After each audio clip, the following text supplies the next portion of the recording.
Hey guys, I'm back. This is a story time about my vaginal birth. Now, I don't really know how you go straight into talking about the vaginal birth thing. It's not easy. And let me go ahead and talk about the elephant in the room. Hair nappy, face plain.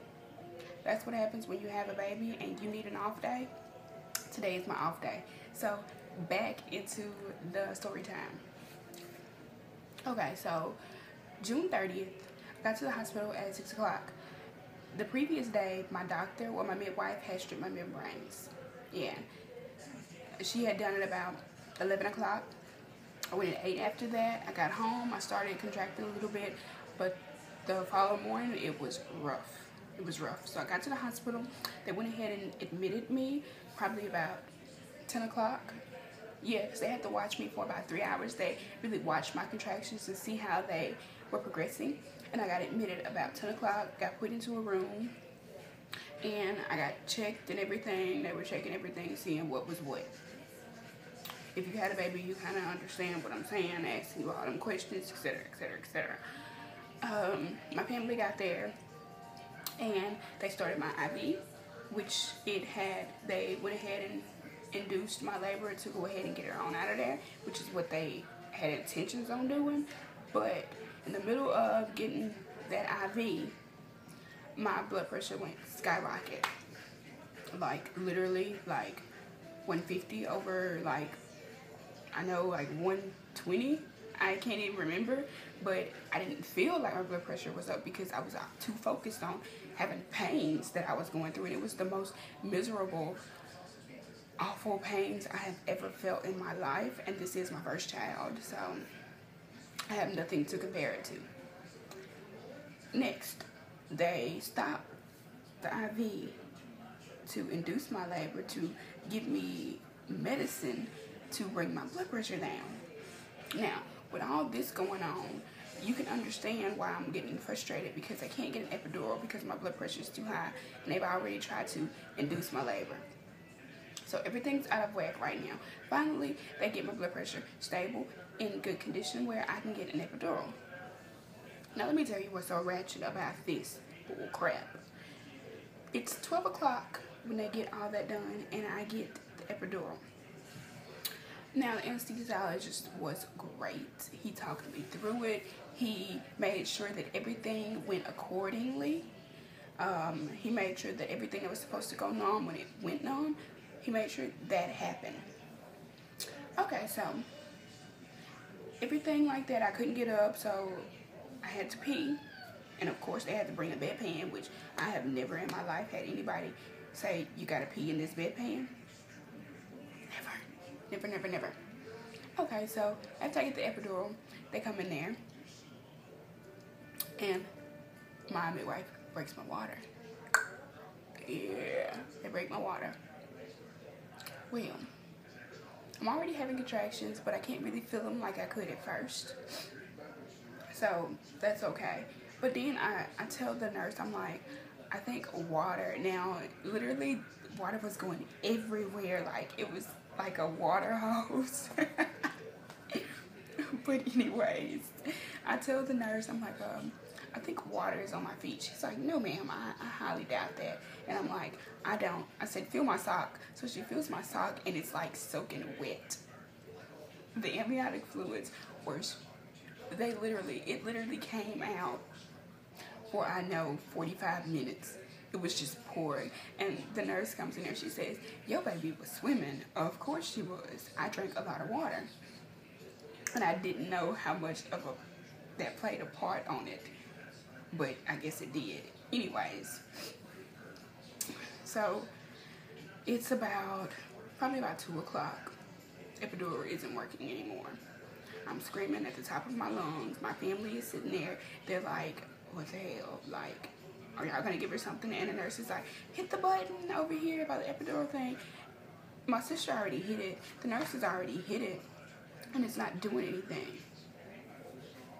It's not working at all. Nothing. It's not doing anything. So literally, she hit it again. Still nothing. They bring this birthing ball Peanut in. Peanut, you use Peanut, you literally lay on your side, you put him in between your legs, and it kind of opens you up so you can push your baby out. Okay, so Peanut set up there probably about 20 minutes, maybe 20 minutes. And I'm like, get Peanut away from me. This is painful. So they move Peanut, and then it's about 4:15. They're calling my doctor because my baby's getting ready to come on out. About 4:30, about 4:30, my baby's like right there on the edge, but they're telling me not to push.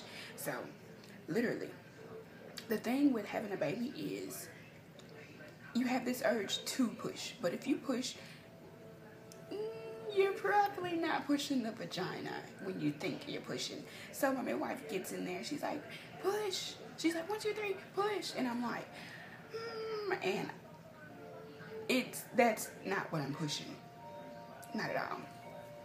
So I go ahead and I push again. This is the second time that I push. Well, this is the first time that I really push the area I need to push, but the second time I think I'm pushing. So this time I can feel my baby's head plop out, and she's like, plop. It didn't make that noise, but that's what it felt like in my head. So then she's like, okay, take a moment and breathe, and she's like, 1, 2, 3, push, Miss Seals. And I'm like, okay. So I push, and I can feel my baby's body literally come all the way out.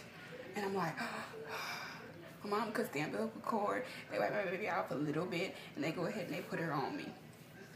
Best feeling I've ever had in my life. To hear her cry, to have her right there breathing on me, listening to me, it was euphoric. It was just the best feeling I ever felt in my entire life. Like, I have nothing to compare it to. I literally have nothing ever to compare it to. So, basically, I'm there with my baby on my stomach, and I feel something tug, and they're pulling the afterbirth out. Then the nurse comes and she's pushing on my stomach, and I'm like, what are you doing? What is that feeling? I don't know what it felt like. Little balls coming out of my vagina, literally. Sorry to be so exact, but that's what it felt like. And I asked, I said, what is that? She's like, blood clots. And I'm like, oh my God. Y'all, if you've never had a vaginal delivery, you need to have one. And I have nothing against people who have C-sections. If that's what you wanted, or if that's what you needed, emergency or whatever, then it's your choice. But if you can have a vaginal delivery, do so. It is an experience like no other. It is wonderful. It is painfully awesome. Overall, I hope you like my story time. It's very true. It's very recent. And overall, I think within a year, I think I'm going to be getting ready to start on another baby. Hopefully a little boy.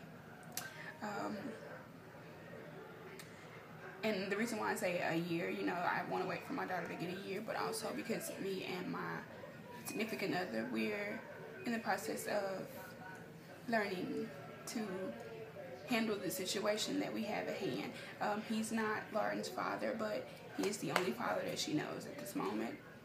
So we're working at some things, and I hope that eventually that we can work together and become a family, and I can give him a son or maybe another daughter.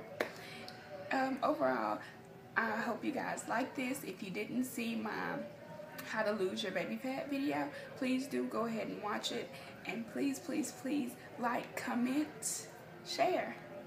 I've had fun with you guys. I hope I wasn't too gruesome for you, but please do continue to watch my videos. Thank you, and I love you guys.